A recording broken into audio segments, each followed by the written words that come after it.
Hello everyone, आप सभी को मेरा नमस्कार। हर हर महादेव। आज जो हम टॉपिक पर बात करेंगे वो हमारा टॉपिक है भारत स्थिति एवं विस्तार। इससे रिलेटेड हम 30 क्वेश्चंस लेकर चलेंगे। इस पर हम लोग बहुत विस्तार पूर्वक बात करेंगे भारत के बारे में, इसकी स्थिति के बारे में, इसके विस्तार के बारे में। तो इस वीडियो में बने रहिए और लास्ट तक इसे ज़रूर देखिएगा। जितने भी बच्चे हैं पढ़ने वाले, एग्ज़ाम देने वाले, उनको ये बहुत मोस्ट इम्पोर्टेंट है समझना कि हमारे भारत जो है वो उसकी क्या स्थिति है और वो किस का वहाँ विस्तार कितना है इसका। ये सब चीज़ों को हम लोग इस वीडियो में डिक्लेयर करेंगे। तो चलिए शुरू करते हैं वीडियो को। पहला जो हमारा क्वेश्चन है, प्राचीन भारतीय भौगोलिक मान्यता के अनुसार भारतवर्ष किस द्वीप का अंग है? इसका ऑप्शन है पुष्कर द्वीप, जम्बू द्वीप, कांच द्वीप या कुश द्वीप। तो सही जो आंसर है इसका जम्बू द्वीप। पौराणिक भूगोल के अनुसार जम्बू द्वीप भूलोक के सप्त महाद्वीपों में से एक था। यह द्वीप पृथ्वी के केंद्र में स्थित है। इसके इलावृत्त भद्राक्ष वृक्ष, किम्पु पुरुष, भारत, हरि, केतुमाल, रेयक, कुरु, हिरण्य, ये 9 खंड हैं। इनमें भारतवर्ष ही मृत्युलोक है। सर्वप्रथम इंडिया शब्द का प्रयोग भारत के लिए किस भाषा में किया गया था? उर्दू, ग्रीक, फारसी, अरबी। तो इसका जो सही आंसर है वो है ग्रीक। ग्रीक लोगों ने अनेक भारतीय नदियों के, राजाओं के और शहरों के अपनी भाषा के अजीब नाम रखे हुए हैं। जैसे पाटलिपुत्र, वो लोग पाटिल बोथरा कहते थे, मथुरा को मेटोरा कहते थे, बल्ख को बौक्टिया कहते थे। इसी बीच उन्होंने सिंधु को इंडस नाम से और झेलम को हायडोप्स नाम से जो है पुकारा है। नेक्स्ट क्वेश्चन की ओर चलते हैं। नेक्स्ट क्वेश्चन, भारत की मुख्य भूमि की दक्षिणम सीमा कौन सी है? तो 6 डिग्री 4 मिनट उत्तरी अक्षांश, 6 डिग्री 4 मिनट उत्तरी अक्षांश पर, 7 डिग्री 4। नेक्स्ट क्वेश्चन है हमारा, भारत की मुख्य भूमि की दक्षिणी सीमा कौन सी है? नेक्स्ट क्वेश्चन है हमारा, भारत की मुख्य भूमि की दक्षिणी सीमा क्या है? 6 डिग्री 4 मिनट उत्तरी अक्षांश पर, 7 डिग्री 4 मिनट उत्तरी अक्षांश पर, 8 डिग्री 4 मिनट उत्तरी अक्षांश पर या 6 डिग्री 8। नेक्स्ट क्वेश्चन है हमारा, भारत की मुख्य भूमि का दक्षिणी सीमा कौन सा है? 6 डिग्री 4 मिनट उत्तरी अक्षांश पे, 7 डिग्री 4 मिनट उत्तरी अक्षांश, 8 डिग्री 4 मिनट उत्तरी अक्षांश या 6 डिग्री 8 मिनट उत्तरी अक्षांश। इसका जो सही आंसर है हमारा ये है 8 डिग्री 4 मिनट उत्तरी अक्षांश पर ये स्थित है। भारत 8 डिग्री उत्तरी अक्षांश से 37 डिग्री 6 उत्तरी अक्षांश तथा 68 डिग्री 7 मिनट पूर्वी देशांतर से 97 डिग्री 25 मिनट पूर्वी देशांतर तक इसका विस्तार लगभग है। भारत विषुवत रेखा के उत्तरी गोलार्ध में स्थित है। अगर क्वेश्चन आए कि भारत किस विषुवत रेखा के किस गोलार्ध पर स्थित है तो हम लोग इसका आंसर देंगे कि यह उत्तरी गोलार्ध में स्थित है। इस देश का विस्तार उत्तर से दक्षिण तक है, जिसकी जो है किलोमीटर 3214 किलोमीटर और पूर्व से पश्चिम तक 2933 किलोमीटर तक इसका फैलाव है। तो चलिए नेक्स्ट क्वेश्चन की ओर चलते हैं। नेक्स्ट क्वेश्चन है हमारा, भारतीय मानक समय आधारित है। भारतीय मानक समय आधारित है किस पर? तो 80 डिग्री पूर्व देशांतर पर, 80 डिग्री पश्चिमी देशांतर पर या 82 डिग्री 30 मिनट पूर्वी देशांतर पर, 82 डिग्री 30 मिनट पश्चिमी देशांतर पर। तो इसका जो हमारा सही आंसर है वो है 82 डिग्री 30 मिनट पूर्वी देशांतर पर यह स्थित है, आधारित है। भारत में 82.5 डिग्री पूर्वी देशांतर जो कि इलाहाबाद के निकट नैनी से गुजरती है, जिसके समय को मानक समय माना गया है। भारत का मानक समय GMT से 82.5 डिग्री पूर्व है, जिसका अर्थ है कि हमारा समय ग्रीनविच के मानक समय से 5.5 घंटे आगे है। अर्थात इंग्लैंड में जब दोपहर का 12 बजता है तब भारत में शाम को 5:30 बजते हैं। जब यहाँ पर 5 घंटे ज़्यादा है। चलिए चलते हैं नेक्स्ट क्वेश्चन पे। भारत का प्रमाणित समय उस स्थान का स्थानीय समय है जो स्थित है कहाँ, किसके समीप? दिल्ली के समीप, कोलकाता के समीप, इलाहाबाद के समीप, भोपाल के समीप। तो इसका जो सही आंसर है हमारा वो है इलाहाबाद के समीप। भारत में पूर्वी देशांतर जो कि इलाहाबाद के निकट नैनी से गुजरती है के समय के मानक समय माना गया है। ठीक है, आगे चलते हैं। इंडियन स्टैंडर्ड टाइम और ग्रीनविच मीन टाइम में कितना अंतर है? ये जेपीएससी 2011 में पूछा गया था ये क्वेश्चन को। 5 घंटे 10 मिनट, 5 घंटे 20 मिनट, 5 घंटे 30 मिनट, 5 घंटे 40 मिनट। अभी जो हमने पीछे क्वेश्चन देखा उसमें हमने समझा कि 5 घंटे का अंतर है। तो ये हम लोग समझेंगे कि कितने मिनट का इसमें अंतर है। तो इसका जो सही क्वेश्चन का सही जो आंसर है वो है 5 घंटे 30 मिनट का इसमें अंतर बताया गया है। भारत में पूर्वी देशांतर जो कि इलाहाबाद के निकट नैनी से गुजरती है के समय को मानक समय के रूप में माना गया है। यह समय ग्रीनविच समय से 5.5 घंटे आगे रहता है। अतः जब ग्रीनविच में 12 बजेंगे तो हमारे भारत में कितना बजेगा? तो 5:30 बजेंगे। 5.5 घंटे यहाँ क्या है? ज़्यादा है। आगे चलते हैं। अगला नेक्स्ट क्वेश्चन है, भारत का ध्रुव दक्षिणी भाग की विषुवत रेखा से। नेक्स्ट क्वेश्चन है, भारत की ध्रुव दक्षिणी भाग की विषुवत रेखा से दूरी कितनी है?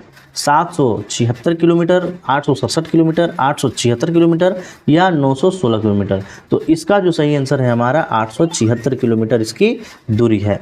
भारत का सबसे दक्षिणी बिंदु इंदिरा पॉइंट निकोबार द्वीप समूह में पड़ता है। इंदिरा पॉइंट, इसके पूर्व का पहले का नाम इसका बोला जाता है ला हिंगचिंग, पैम मिंगलियन पॉइंट या पार्सिंग पॉइंट बोला जाता है। विषुवत रेखा से इसकी दूरी 876 किलोमीटर है। नेक्स्ट क्वेश्चन चलते हैं, भारत की स्थलीय सीमा की लंबाई कितनी है?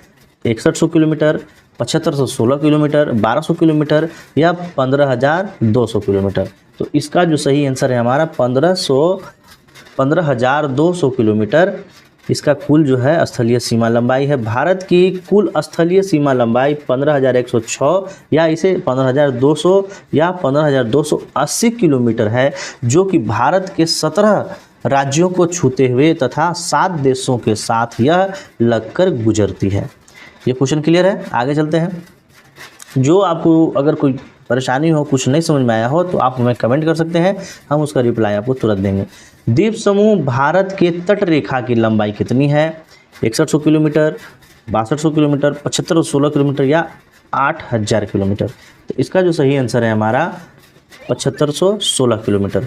भारत की स्थलीय सीमा की लंबाई 15200 किलोमीटर, अभी जैसे हमने पढ़ा पीछे वाले क्वेश्चन में 15200 किलोमीटर है, तथा द्वीप सहित जलीय सीमा की लंबाई 7516 किलोमीटर है। मुख्य धरातलीय भाग की समुद्र सीमा की लंबाई, ये देखिए ये जो क्वेश्चन है आगे चल के ये भी क्वेश्चन आएगा कि समुद्र सीमा की लंबाई कितनी है, तो 6100 किलोमीटर है। यदि अंडमान निकोबार और द्वीप समूहों को सम्मिलित किया जाए तो भारत की तटीय सीमा 7116 किलोमीटर हो जाएगी। क्लियर है? आगे चलते हैं नेक्स्ट क्वेश्चन की ओर। चलिए नेक्स्ट क्वेश्चन की ओर चलते हैं। भारत की उत्तर से दक्षिण तक की लंबाई कितनी है? 2933 किलोमीटर, 3214 किलोमीटर, 3124 या 3412 किलोमीटर। तो इसका जो सही आंसर है हमारा वो है 3214 किलोमीटर। 8201/2 पूर्वी देशांतर इसके लगभग मध्य से होकर गुजरती है, जो कि देश की मानक समय भी है। पूर्व से पश्चिम तक की लंबाई 2933 किलोमीटर तथा उत्तर से दक्षिण तक की लंबाई कितनी है? तो 3214 किलोमीटर है। क्लियर है? आगे चलते हैं नेक्स्ट क्वेश्चन। नेक्स्ट क्वेश्चन है हमारा, भारत की पूर्व से पश्चिम तक की लंबाई कितनी है? पूर्व से पश्चिम तक की लंबाई कितनी है? 2933, 3033 किलोमीटर, 3133 या 3214 किलोमीटर। तो देखिए इसका जो सही आंसर है 2933 किलोमीटर। ठीक है, क्लियर है? आगे चलते हैं। भारत की तटरेखा की लंबाई कितनी है? बीपीएससी 1994 में ये जो है सो क्वेश्चन आया हुआ था कि भारत की तटरेखा की लंबाई कितनी है? 6100 किलोमीटर है, 6200 है, 6175 है या 6500 किलोमीटर है। तो अभी जैसे हमने ये इसका जो आंसर पहले भी पढ़ा हुआ था कि भारत की तटरेखा की लंबाई 6100 किलोमीटर है। ठीक है, आगे चलते हैं। भारत का क्षेत्रफल विश्व के कुल भौगोलिक क्षेत्रफल का कितना है?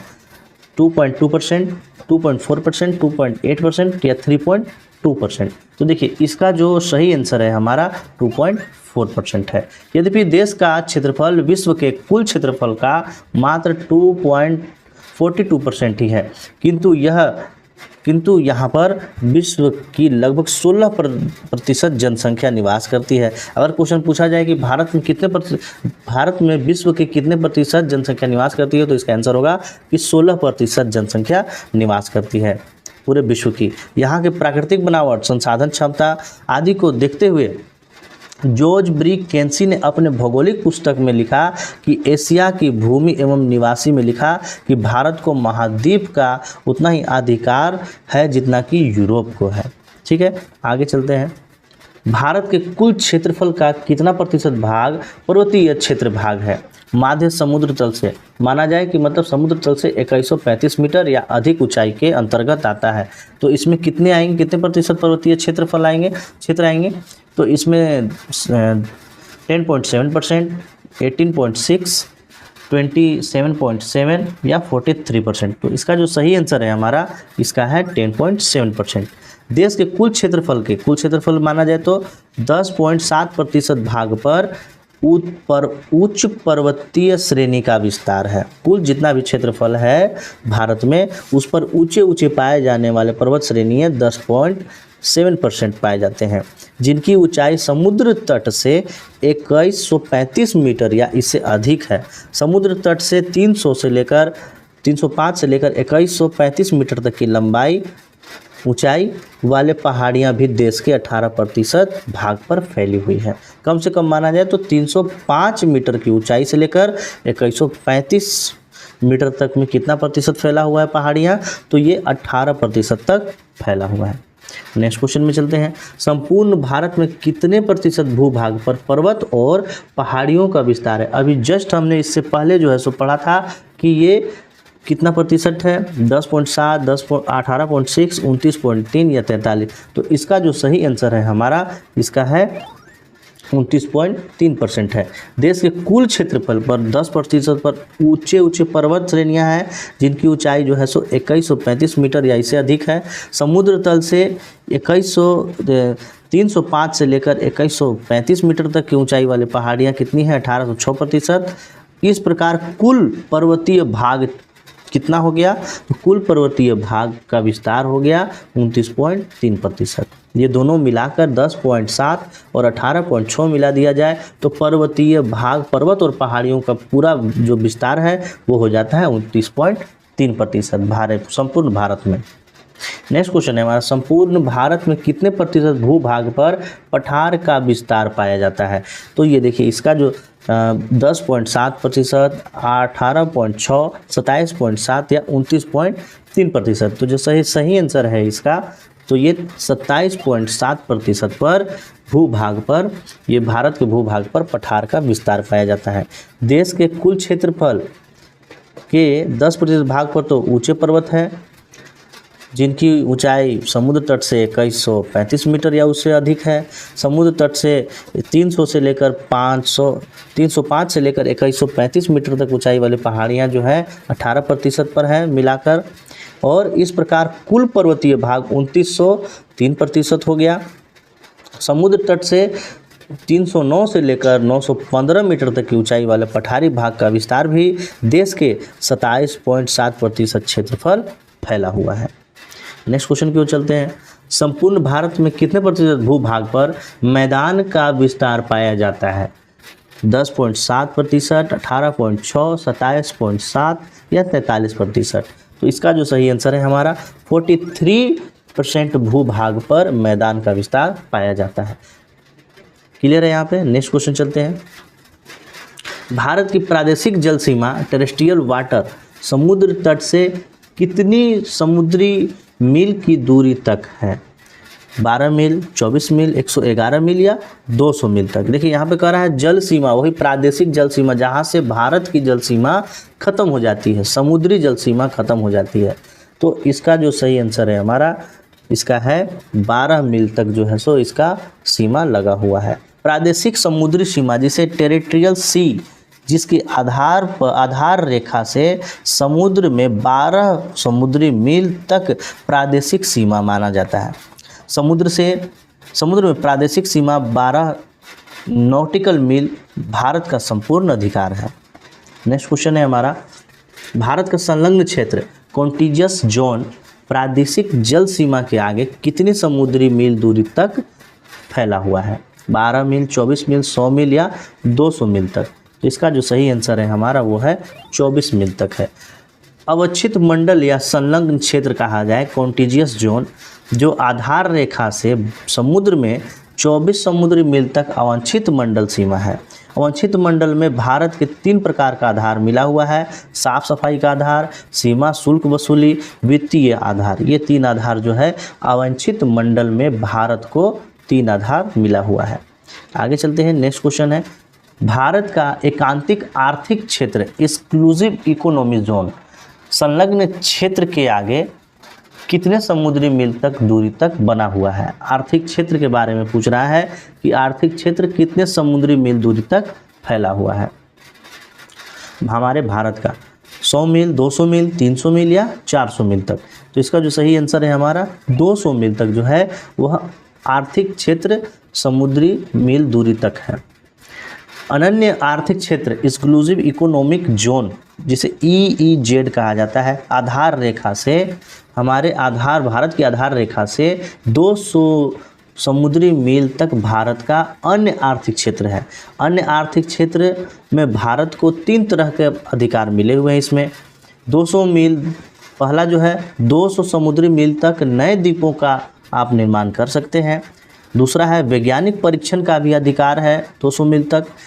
तीसरा है आधार रेखा से 200 मील समुद्री मील तक अर्थात अनन्य आर्थिक क्षेत्र में भारत को प्राकृतिक संसाधनों के दोहन का संपूर्ण अधिकार है। उदाहरण के लिए मुंबई हाई जो है भारत का सबसे बड़ा तेल और प्राकृतिक गैस क्षेत्र है। यह मुंबई के पास अरब सागर में छिछले समुद्र में अनन्य आर्थिक क्षेत्र में ही स्थित है। यहाँ से देश के 65% तेल का उत्पादन होता है। ठीक है, नेक्स्ट क्वेश्चन की ओर चलते हैं। नेक्स्ट क्वेश्चन है हमारा, भारत में कितने राज्य समुद्र तट रेखा में हैं? ये SSC 2012 में ये क्वेश्चन जो है सो पूछा गया था। 7, 8, 9, 10। तो इसका जो सही आंसर है हमारा वो है 9 राज्य जो है समुद्र तट रेखा से होकर गुजरती हैं। वर्तमान में भारत के 9 राज्यों व 5 केंद्र शासित प्रदेश की सीमाएं समुद्र तट रेखा से लगे हैं। ये राज्य हैं कौन कौन से? गुजरात, कर्नाटक, महाराष्ट्र, गोवा, केरल, तमिलनाडु, आंध्र प्रदेश, उड़ीसा और पश्चिम बंगाल। ये तो आ जाते हैं। और केंद्र शासित प्रदेश में कौन से हैं? पुदुचेरी, लक्षद्वीप, अंडमान और निकोबार द्वीप समूह, दादरा एवं नगर हवेली तथा दमन एवं दीव का समूह भी समुद्र से लगती है। ठीक है, आगे चलते हैं नेक्स्ट क्वेश्चन की ओर। भारत में निम्नलिखित में से किस राज्य की तट रेखा सबसे लंबी है? ये क्वेश्चन जो है SSC 2009, UP RO 2020 लगातार 2 साल ये क्वेश्चन को पूछा गया है।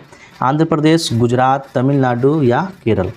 तो इसका जो हमारा सही आंसर है वो है गुजरात। अरब सागर गुजरात राज्य को इसकी व्यापक तट रेखा देता है। गुजरात की 1214 किलोमीटर लंबी समुद्र तट है जो देश की कुल भूमि के तट का लगभग 23% है। यह सबसे लंबी मुख्य भूमि का किनारा वाला राज्य है। क्लियर है? यहाँ चलते हैं नेक्स्ट क्वेश्चन की ओर। निम्नलिखित भारतीय राज्यों में से किससे होकर कर्क रेखा नहीं गुजरती है? यह क्वेश्चन UPPCS 2013 में पूछा गया था। वह भारत का कौन सा राज्य है जिससे कर्क रेखा होकर गुजरती नहीं है? उत्तर प्रदेश, मध्य प्रदेश, गुजरात या झारखंड?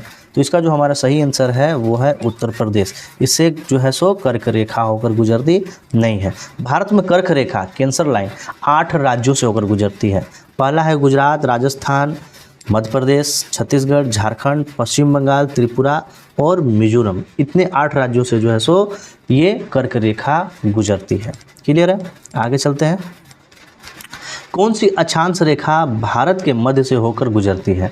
कर्क रेखा, मकर रेखा, विषुवत रेखा, आर्कटिक रेखा? ये पूछ रही है भारत के मध्य बीचों बीच से होकर कौन सी रेखा है अक्षांशीय रेखा जो गुजरती है? तो इसका जो सही आंसर है हमारा वो है कर्क रेखा भारत के मध्य से होकर गुजरती है। जो अभी हमने पढ़ा था पिछले में कि 8 राज्य जो है सो ये होकर गुजरती है। गुजरात, राजस्थान, मध्य प्रदेश, छत्तीसगढ़, झारखंड, पश्चिम बंगाल, त्रिपुरा और मिजोरम। ये कर्क रेखा गुजरती है। क्लियर है? आगे चलते हैं। कर्क रेखा भारत में कितने राज्यों से होकर गुजरती है? 5, 6, 7, 8। तो ये अभी हमने इसका पढ़ा है कि 8 राज्यों से होकर गुजरती है। कौन सी रेखा? कर्क रेखा। आगे चलते हैं। निम्नलिखित में से किस राज्य से होकर कर्क रेखा नहीं गुजरती है? उड़ीसा, गुजरात, राजस्थान, पश्चिम बंगाल। तो ये देखिए, उड़ीसा जो है इस राज्य से कर्क रेखा नहीं गुजरती है। 8 राज्यों से गुजरती है, जिनमें गुजरात, राजस्थान, पश्चिम बंगाल शामिल है। ठीक है, आगे चलते हैं। अब नेक्स्ट क्वेश्चन है हमारा, भारत का वह राज्य जिससे होकर कर्क रेखा गुजरती है। जेपीएससी 2011 में ये क्वेश्चन पूछा गया था। जम्मू कश्मीर, हिमाचल प्रदेश, बिहार और झारखंड। तो इसका जो सही आंसर है हमारा, वो झारखंड से होकर कर्क रेखा गुजरती है। इसके अलावा और 7 राज्यों से होकर कर्क रेखा गुजरती है। नेक्स्ट क्वेश्चन चलते हैं।